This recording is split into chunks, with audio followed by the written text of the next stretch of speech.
Benigno Aquino Jr., metong amartir king panimanmandareng Pilipino, dinake ing Malaoras at Belwan, bang mitimawa ing bansa salangking diktatorya.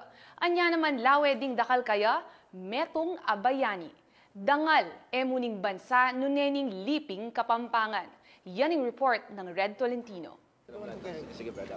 Thank you.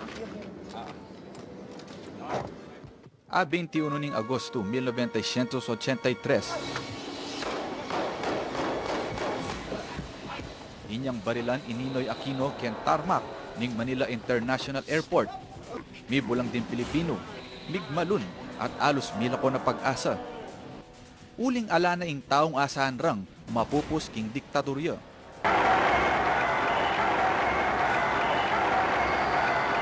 Metong yaing damdaman kareng asbok dareng Pilipino, inyang aldong ito, mete ne ininoy.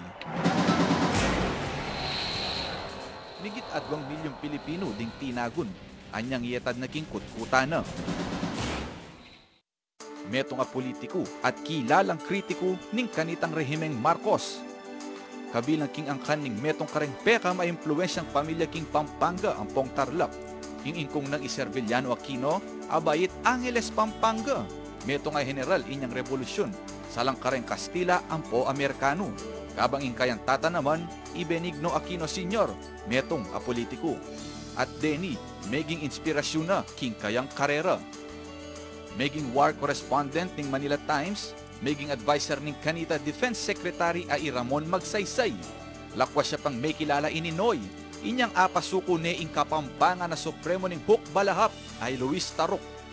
Liban ng ninoy ing politika, inyang sumambot bilang alkalde ning Concepcion Tarlac keng idada a 22, meging vice gobernador keng idada a 27, kabang meging neman iting gobernador ning Tarlac keng idada a 29.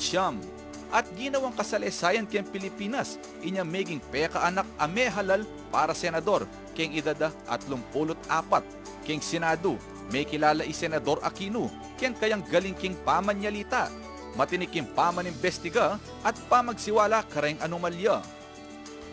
Uling mayayakit bilang peka mabayat a kalaban ning administrasyon, may sukulang migit 7 banwa i Aquino, inyang tinas ing batas militar, kilub ning sukulan inyang banwang 1980, may atake ni Noy at may pulay ken Philippine Heart Center, keti, may kadwanan ing atake na ken puso. Uling ebisang Paulo I. Aquino ken Pilipinas, uling pigaganakan ing pamanlinlang dareng Marcos, migpasyay iting paopera king Amerika. Agyang marayu, balaw sa binante ing pamangobyerno ng Marcos. But believe me, I said when I tell you that while I have vowed never to enter the political arena again, I shall dedicate the last drop of my blood to the restoration of freedom and the dismantlement of your martial law. Kaya rin ning 3 banwa, may desisyon niyang muli keti bansa, agyang balo ng ikamatena. Bansa na pakisabyan at kumbinsyan ni Presidente Marcos na ibalik yung demokrasya ing Pilipinas. Ing masaya sanang pamagbalik, akbong ning baril, kamatayan ing meging sukli. 31 anyos na ing milabas inyang mate ininoy. Dapat agyang mangobye na iti, antiya pa ring mabye. Uli ning kanyang pepakitalugod kareng Pilipino. Inya naman kayang pamagbalikid kayang kayang sakripisyo, pagmasosyan tamo yeni, ing aldo ning kayang kematayan, ing katawa na mete, dapat ding legasiya manatiling mabye. Dapat ding legasiya manatiling mabye, petutwa ng The Filipino is worth dying for. Ininoy Aquino, tune bayani, tune Pilipino, at dangal ning liping Kapampangan.